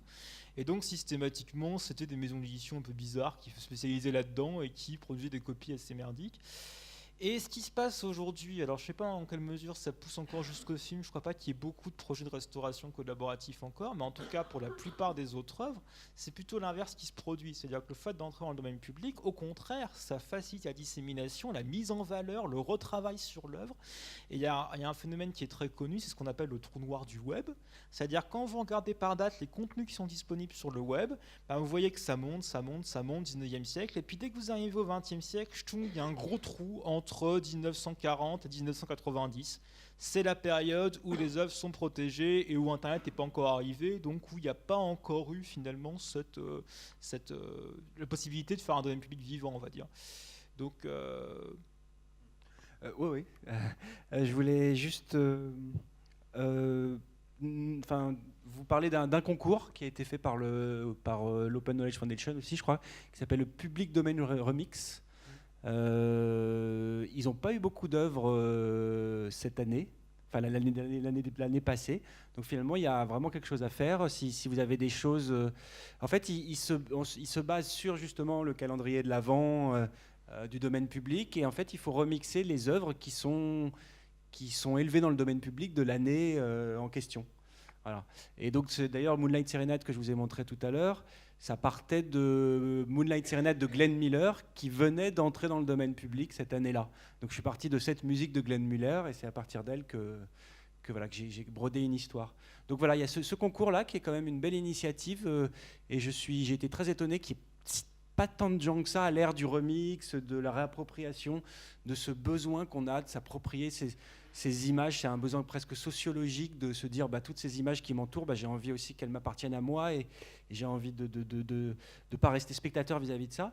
Et en fait, ils n'ont pas eu beaucoup de retours. Donc, si vous avez des projets, si vous voulez participer, j'espère qu'ils vont faire une nouvelle édition l'année prochaine. Voilà. Moi, j'avais participé pour ce concours. Munch, j'ai fait en fait quelque chose entre le vampire, le mythe du vampire et les tableaux de Munch. Et en fait, j'ai gagné le Grand Prix. Alors, c'est pas pour me vanter, mais c'est pour vous dire que j'ai gagné un peu d'argent. Et ce qui n'est pas toujours le cas avec le Mashup. Je commence un peu à gagner ma vie parce qu'on commence à me faire des commandes pour des films, pour différentes choses. Mais la plupart du temps, je travaille complètement gratuitement pour tout ce qu'on a dit parce que je ne peux pas monétiser ou je peux pas gagner, je peux pas faire payer pour qu'on voit mes films de Mashup. Et donc là, il y a un concours, il y a un prix à gagner. Donc si ça peut vous aider pour une création, voilà. C'était de mémoire 2000 €, je crois. Il y a aussi il y a un élément dont tu parlais de ces initiatives pour ouvrir tout ça, pour le valoriser, le domaine public. Il y a toute cette mouvance de ce qu'on appelle l'open glam. Glam, c'est les musées, les galeries, les choses comme ça, qui ouvrent leur collection à recréation. Et donc, notamment, là, on fait, avec Clair Obscur, on fait un atelier qui s'appelle Mashup ton musée, et donc le musée des Beaux-Arts à Rennes, qui nous a ouvert ses collections. Et avec les tableaux du musée des Beaux-Arts, on fait du mashup avec des collégiens, des lycéens, des options cinéma. Il y a aussi quelques CE2, CM1, donc on fait aussi avec des plus petits. Et voilà, comment on dit, la conservatrice d'un musée, c'est ça, la personne qui s'occupe du musée, elle est hyper contente parce que d'un coup, ces œuvres où ils sont un peu là devant l'œuvre sacrée, un petit peu en recul, en retrait, ils savent pas trop comment l'aborder, ben d'un coup ils se l'approprient. Et alors des fois ça donne des trucs, ils mettent des émoticônes sur un Georges de la Tour, mais ça donne des choses intéressantes. Ils mettent des musiques de rave party sur Jésus-Christ crucifié sur la croix, et ça crée des contrastes et des rencontres qui font que l'art est vivant et que en fait ils s'intéressent à ce travail, et en plus c'est couplé à une visite du musée, donc ils voient les œuvres, et c'est des œuvres, c'est ça aussi le domaine public, c'est que on s'intéresse à des choses. Si elles n'avaient pas été dans le domaine public, on ne s'y serait pas intéressé. Moi, si vous voulez, Munch, par exemple, ça se limitait, mes connaissances picturales en Munch, c'était le cri, quoi. Ce fameux tableau qui est le tableau le plus cher au monde. Voilà, je connaissais que le cri. Et le fait de me dire, bah tiens, il y a ce concours, bon, vous pouvez vous dire que c'est un peu vénal, parce qu'il y avait un concours, il y avait un prix, je me suis dit, bon, je vais m'y intéresser. Mais c'était pas que ça, j'avais envie de... Et puis d'un coup, voilà, d'un coup, je me suis intéressé à Munch. J'ai vu j'ai vu des milliers, non peut-être pas des milliers, 2000 tableaux de Munch, je crois que c'était ça. J'ai vu tous ces tableaux et je me suis intéressé à ce peintre. Et peut-être que s'il n'avait pas été dans le domaine public, je ne m'y serais pas intéressé. Donc je pense que, je veux juste conclure là-dessus, c'est que si les artistes qui mettent leurs œuvres dans le domaine public, ils pourraient se dire, enfin non, c'est pas dans le domaine public puisqu'on a dit que c'était pas possible, mais dans les Creative Commons, on pourrait se dire que c'est un manque à gagner pour eux puisqu'ils vont pas pouvoir... si vous voulez les programmer, voilà, vous pouvez le faire gratuitement, des choses comme ça. Mais donc sur un court terme, c'est éventuellement une perte, mais sur un long terme, c'est absolument pas une perte, c'est un gain total. Moi, si vous voulez, mes œuvres au début, j'étais un peu comme l'avare d'Harpagon avec sa cassette. Mes films, quand je faisais de la fiction, du documentaire de création, je les protégeais par un mot de passe sur Vimeo. Je voulais pas qu'on les voie gratuitement. Ça, c'était il y a une dizaine d'années. Et on les voyait, non, certains ont été vus quand même assez largement, mais d'autres ont été peu vus, alors que j'aurais voulu que ça soit beaucoup plus vu. Et grâce à ça, mes œuvres sont plus vues, et donc il y a des gens qui s'y intéressent. Et en fait, je suis, à mon avis, énormément gagnant de tout ça, quoi. Peut-être pas financièrement, mais et encore, au bout d'un moment, si, finalement, je peux gagner ma vie parce que j'ai réussi à ce que des gens ont pu voir mes films. Voilà, donc je pense que c'est vraiment un atout que d'être libre, de mettre ses œuvres sous Creative Commons pour un réalisateur.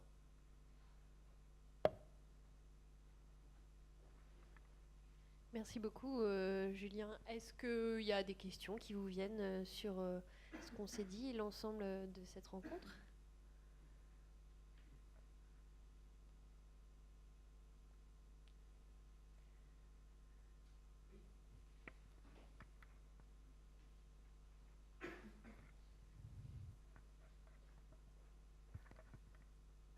Mashup ton musée, du coup, comment tu introduis auprès des scolaires ce boulot, enfin le mashup, et qu'est-ce qu'ils en disent, dans quel état ça les met, enfin, la relation que tu as avec eux, du coup, est-ce qu'elle est particulière parce que c'est du mashup justement?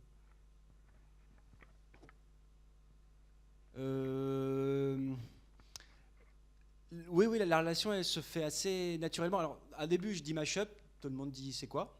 Parce qu'encore. Et en fait, quand je remonte du mashup, ils disent ah je connais. Donc en fait, le terme encore est. Donc au début, à partir du moment où ils ont compris ce que c'était, c'est assez intuitif, c'est assez direct. Ils vivent, enfin, les jeunes, les scolaires d'aujourd'hui, ils vivent dans un monde mashup, dans un monde de remix, dans un monde d'images. Alors je sais pas à quel âge on se fait sa chaîne YouTube. Mais bon, assez rapidement, on poste des vidéos. Donc c'est quelque chose qui est assez naturel. En plus, ça peut permettre... J'ai fait un... Alors c'est pas Mashup ton musée, là, c'est des... Enfin si, il y a une classe qui est en classe de ZEP. Mais j'ai fait un atelier Mashup avec des jeunes qui avaient des vraies difficultés avec l'enseignement classique, l'enseignement par l'écrit, et en fait, le Mashup leur permettait directement de s'exprimer plus facilement finalement parce qu'ils n'avaient pas ce complexe par rapport à l'écrit. On les mettait assez rapidement en face des images, on les accompagnait après pour qu'ils construisent un discours cohérent vis-à-vis de tout ça, mais en fait ils étaient tout de suite les mains dans la création, dans le cambouis, Et je pense que le mashup est un outil pédagogique assez intéressant d'un point de vue scolaire à utiliser, parce qu'il permet de développer les talents et les qualités de certains qui sont bloqués au niveau d'un enseignement plus traditionnel. Et là, d'un coup, ils se révèlent très sensibles aux images, très intuitifs, très libres dans la façon d'assembler les images. C'est quelque chose, en plus, ils vivent là-dedans, quoi, dans ce monde un peu hybride et créatif. Donc ça se fait très très naturellement et ça fonctionne très bien. Après, des fois, ça part dans tous les sens et il faut recadrer, il faut leur remettre du sens et de l'ordre dans tout ça. Mais c'est assez intéressant tout de suite de les mettre dans une banque d'images et de les laisser explorer et créer des connexions, des contrastes. Voilà.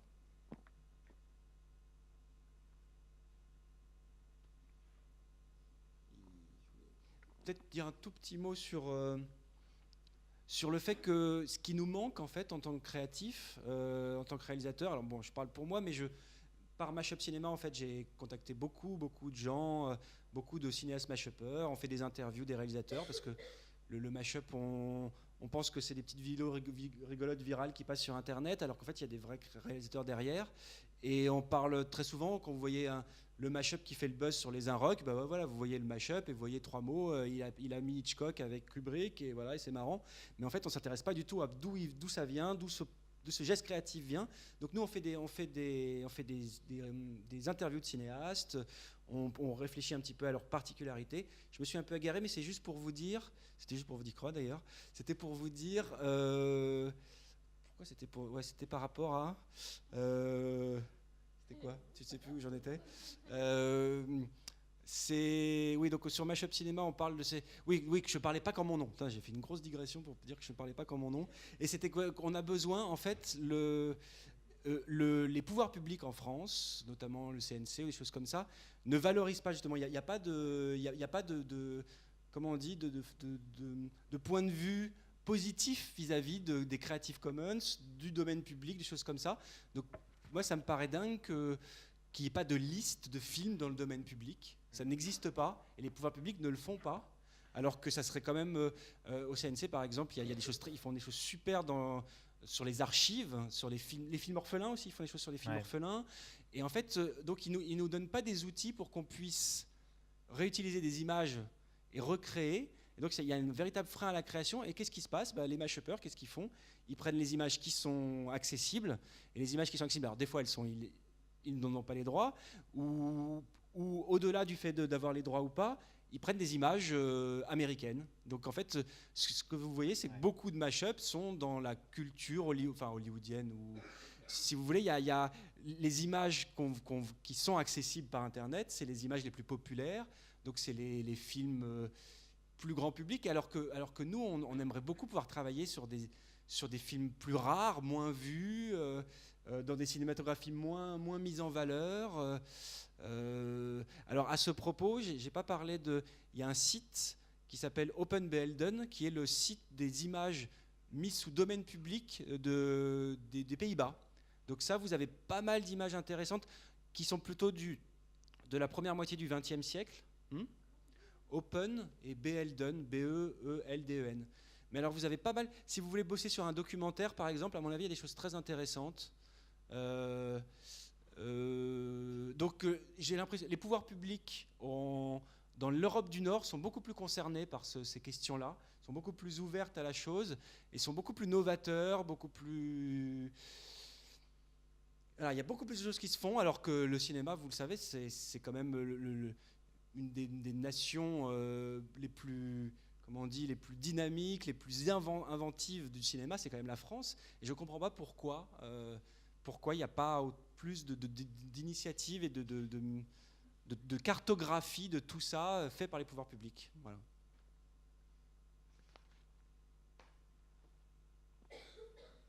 Merci beaucoup. Est-ce qu'il y a d'autres choses dont vous aviez envie de parler, qu'on n'a pas eu l'occasion d'aborder pour conclure cette rencontre ?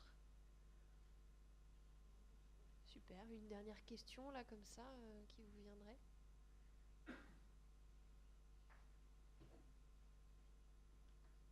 Oui. Mais c'est pour l'enregistrement.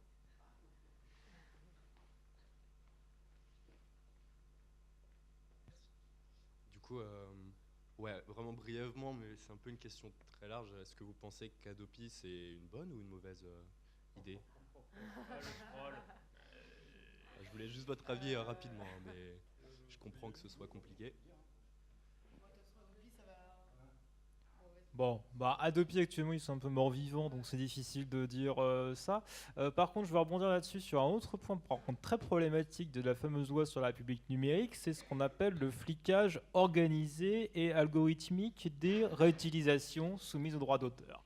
Donc sur YouTube, vous avez un petit truc qui s'appelle RoboCopyright et qui tente de reconnaître automatiquement le fait que vous fassiez un emprunt ou non à un truc sous droit. Et là, dans ce cas-ci, il vous supprime votre création. Donc je pense que ça pose problème potentiellement pour les mashuppers qui travaillent à partir de YouTube, parce que là potentiellement à tout moment RoboCopyright peut débarquer et dire ah vous faites une réutilisation de ça et ça va pas et on supprime et puis c'est fini et puis vous perdez l'accès à votre œuvre.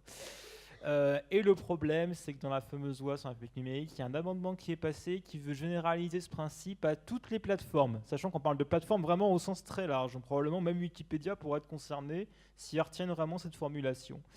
Donc je pense qu'effectivement, il y a vraiment un problème avec cette notion précisément de cette imposition généralisée des règles de propriété intellectuelle, y compris auprès d'usages qui justement n'attendent pas finalement réellement aux droits des utilisateurs, parce que là, une bonne partie du travail des mashuppers, comme tu dis, est gratuit. Donc n'a pas prétention du tout à capter de l'argent qui serait autrement dû aux personnes concernées. Et pourtant, malgré tout, avec cette généralisation de l'application des règles de propriété intellectuelle qui est en plus renforcée par leur automatisation, on risque d'aller à l'encontre de ces usages-là, d'aller à l'encontre de cette culture du partage qui a commencé à s'élaborer et qui vit justement de ces reprises, qui assume le fait d'être une sorte de culture vivante des œuvres, qui doit pouvoir circuler d'une œuvre à l'autre et d'un réemprunt à l'autre.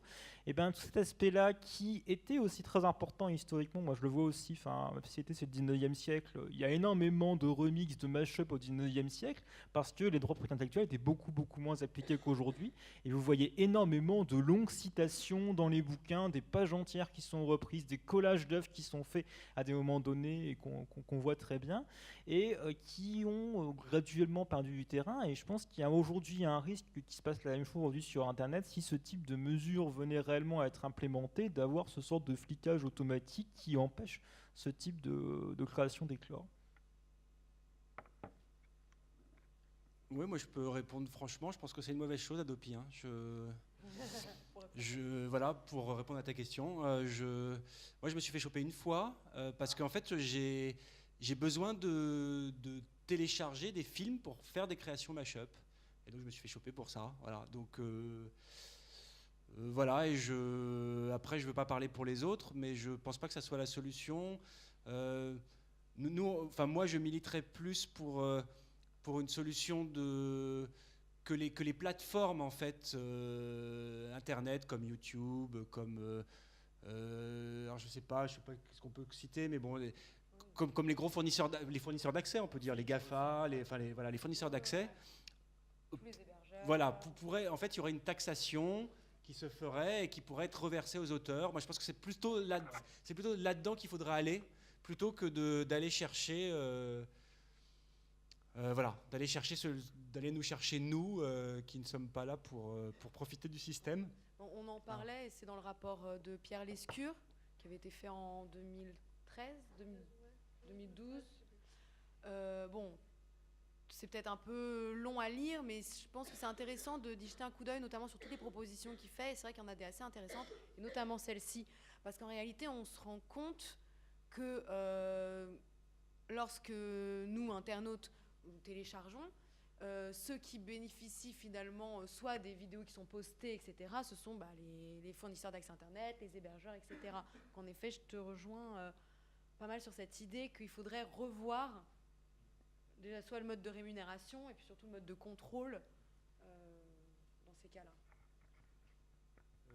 D'ailleurs, sur la question de la rémunération de la culture, moi j'avais fait une petite enquête sur comment c'était distribué et c'est assez effarant en fait. C'est-à-dire que vous avez actuellement à la SACEM, ces 150 personnes touchent autant que tous les créateurs restants, tellement le domaine de rétribution par droit d'auteur qu'il est actuellement conçu est totalement inégalitaire. Puisque plus vous avez de vente, plus vous pouvez négocier des droits importants et plus vous récupérez et ainsi de suite. Donc moi je suis d'accord avec toi sur ce point de vue-là, c'est-à-dire qu'il faut retrouver un mécanisme de régulation où effectivement on taxe les gens qui bénéficient réellement de ces circulations, qui sont effectivement les Google et compagnie, et puis de l'autre côté de la chaîne, sur la rétribution, qu'on essaye vraiment aussi de diviser beaucoup plus largement tous les gens qui débutent, les gens qui se lancent, etc., qui ont vraiment besoin de cet argent-là et de manière à rééquilibrer un peu finalement l'économie de la culture, quoi. Une dernière question peut-être?